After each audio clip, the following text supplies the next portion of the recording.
A collection of 3D Mario games has been something people have been wanting for forever, myself included.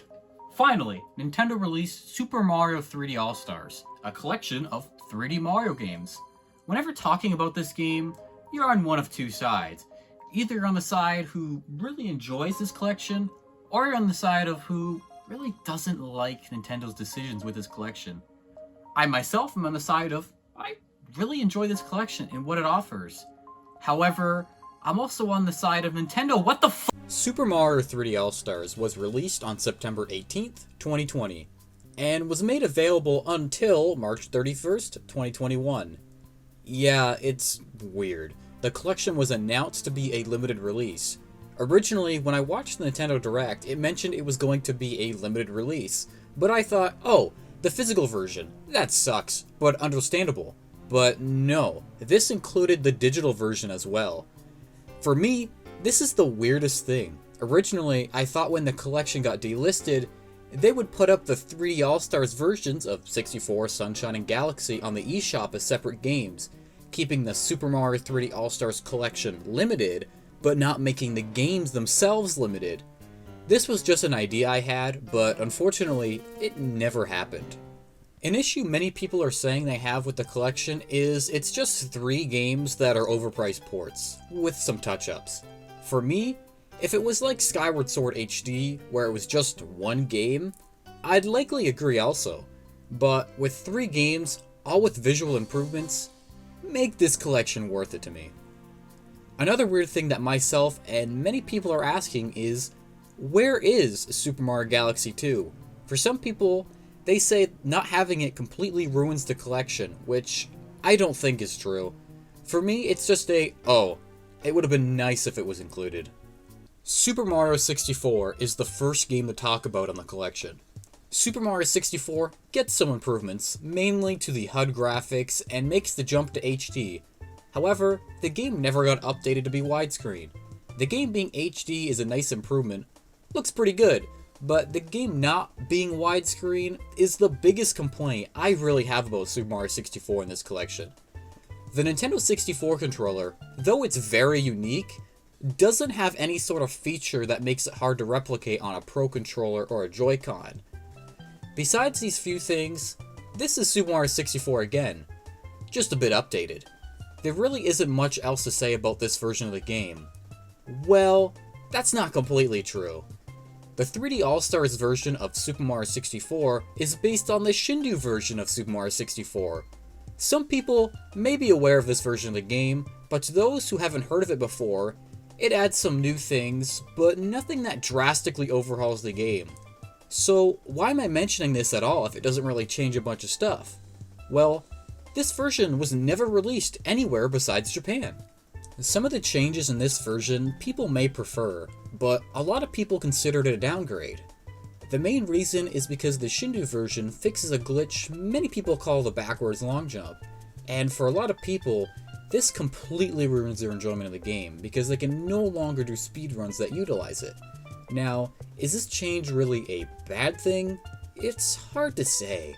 Some people like the glitch and say having it gone ruins their enjoyment of the game, but in the end, it's a glitch that was fixed, and fixing glitches is a good thing, but also doing glitches from time to time is also really fun.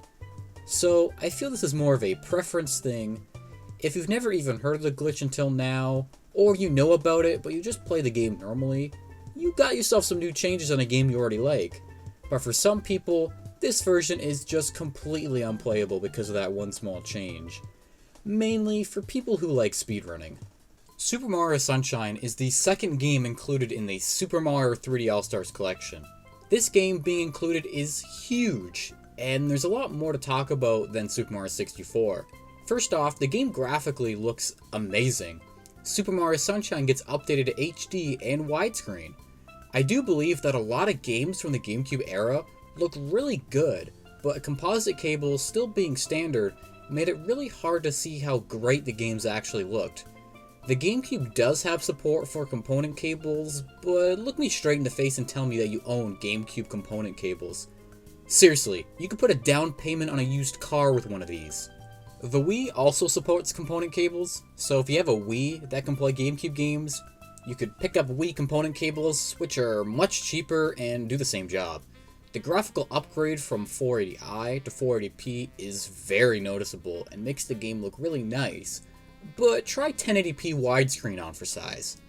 Like I said earlier, the jump to HD for Super Mario 64 was great and made the game look really good, but there was one major improvement that could have happened that never did, updating the game to widescreen.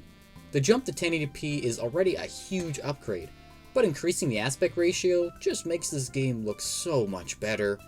Honestly, this really makes me wish this was more of a Switch Virtual Console that, rather than just playing older games as is, they update them visually. It really goes to show how great older games can look, by just increasing the resolution and changing the aspect ratio. Okay, now I'm getting real off track. Back to Super Mario Sunshine.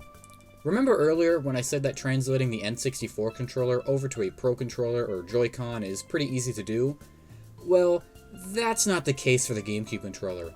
Not only is the layout pretty different, but the GameCube controller has analog triggers that never returned on newer Nintendo controllers. Sunshine does use the analog triggers, however, I do believe that the game is still playable without them, but it does hinder it a bit not having them. Sunshine in this collection had a weird set of issues, like being able to see floating platform rails when they shouldn't be visible, weird laggy menus, and of course the time Mario swears. Thankfully, this collection did end up getting an update that ended up fixing a lot of these issues, alongside adding support for the GameCube controller. So remember how I said this game was hindered by newer controllers? Yeah, that's still an issue. However, you have the choice to use a GameCube controller, which is amazing. This update also affects Super Mario 64 as well, as it now supports the N64 controller that was made for Switch Online. Super Mario Galaxy. This one I was really excited for. Super Mario Galaxy is my favorite Mario game of all time, and depending on what day of the week you ask me, my favorite game of all time. Yeah, the game gets boosted up to 1080p, which is fantastic. This beautiful game just got a visual upgrade, but let's talk about the controls. Before, I mentioned how the GameCube controller was a bit odd to replicate on a newer Nintendo controller with the lack of analog triggers, but the Wiimote is one of a kind, not only with layout, but with motion. Now, Super Mario Galaxy does translate well into a standard controller. Well, everything besides the motion controls. See, shaking the controller is the same, no issue. But how do you replicate pointing at the screen? Well, they decided to use the gyro that both Nintendo Switch controllers have and translate that into pointer controls.